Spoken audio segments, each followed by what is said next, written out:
Hello everyone, and welcome back to Whitetail Survival. Today I wanted to go over another Leatherman multi-tool. This is their outdoor survival camping tool.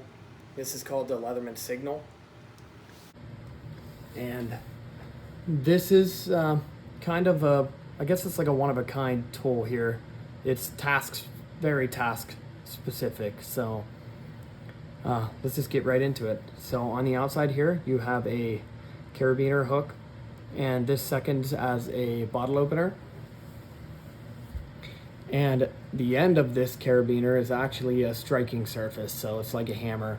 You need to beat 10 stakes in or something. That is a good thing to have for something like that. And now for the outside accessible stuff, there is a partially serrated, partially straight. It's about maybe a third of the way up is serrated, and then straight edge. And this one has a topographical blade on it. And then on this side, another important tool if you're going to be in the outdoors is a wood saw. And Leatherman saws are awesome. They cut extremely well. I cut a 2x4 in half with one of these at work just to show the guys that it would do it. It took me about 45 seconds to do it, so I ripped right through it. Then on the inside of this tool, you get a pair of replaceable wire cutters. You get your regular pliers, and you get a pair of needle nose pliers. And just like all of other Leatherman's tools, these things come to an extremely nice point, and they are touching there, so you could pull splinters out or whatever you needed to with this. So I do really like this tool. And then on the inside tools, as you can see, we'll take that out in a minute. You can flip these things open, and I could probably bear to tighten this one up a little bit, but these all lock into place. You have Leatherman's proprietary bit driver, and it comes with a flat Phillips. And then you get a can opener, wire stripper combo tool. I do like this tool. And then you get the awl here, and that is a sewing awl. So let's say you want to use this tool, flip it open, and they lock in via this locking system back here. So it's just a back lock. You push that down and you can flip the tool back in. But one really cool feature about this thing is on this side, you have a small little clip in there. You can see it right there. What you do is you flip that up, and it's a spring in there, and then you can actually pop this out, which this is a brand new one. I had to order this from Leatherman because the one that was on here, it was pretty well abused. So, and what this tool has is a ferro rod, and as you can see right here, you really can strike it for a little while until you get down into this plastic, and then you kind of have to bust this plastic off here to get to the actual ferro rod down there. Then you can strike it the rest of the way until it's gone. Then you can jump on Leatherman's website and get one of these for like, I think they're like $13 or $15, so that's a good thing. But on the back of that, you have a whistle, and we'll bring this out here and we'll give it a blow. So there's the whistle. We might as well test it. So if you don't want to hear this, you can mute real quick. So that's a good loud whistle.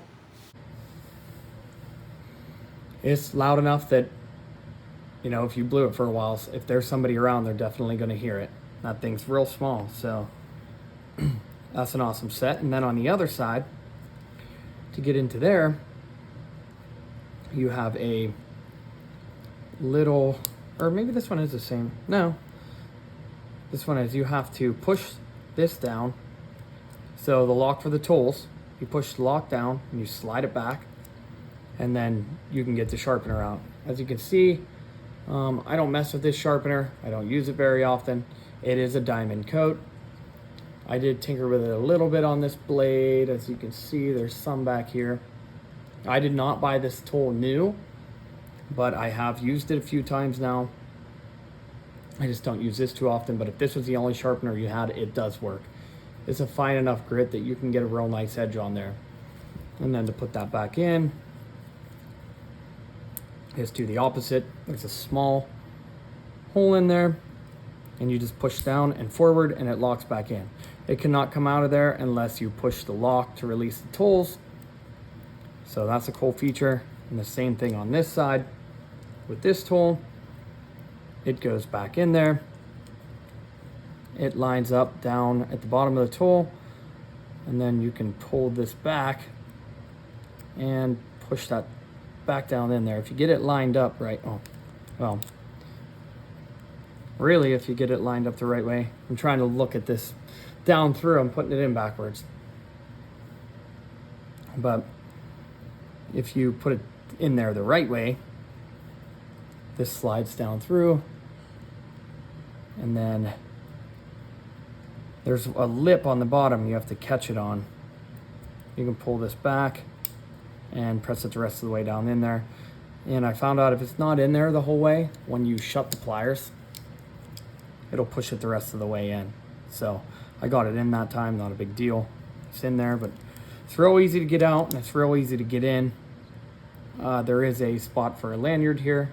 If you wanted that on there, you can just pull it out a little bit, add your lanyard, and push that thing back shut. It's a pretty cool tool if you're going to be outdoors a lot. I don't carry this tool a lot, but I'm going to start carrying it more when I'm camping. If you want to see a size comparison, here it is compared to Leatherman Super Tool. So this thing's closer to the size of the Wave. I think it has the same plier head as the Wave. This one's obviously coated black, but it's like a medium use tool, I would say, for the plier head. I'll bring it out here and show everybody too. There it is compared to the Super Tool 300. It's a good outdoor survival tool. It's kind of on a league of its own here. There are a couple Chinese companies that make a tool like this, but they're not near as small. It's about 2 times the size of this thing. But other than that, this is Leatherman Signal. Thanks for watching. I appreciate it, and we will catch you on the next one.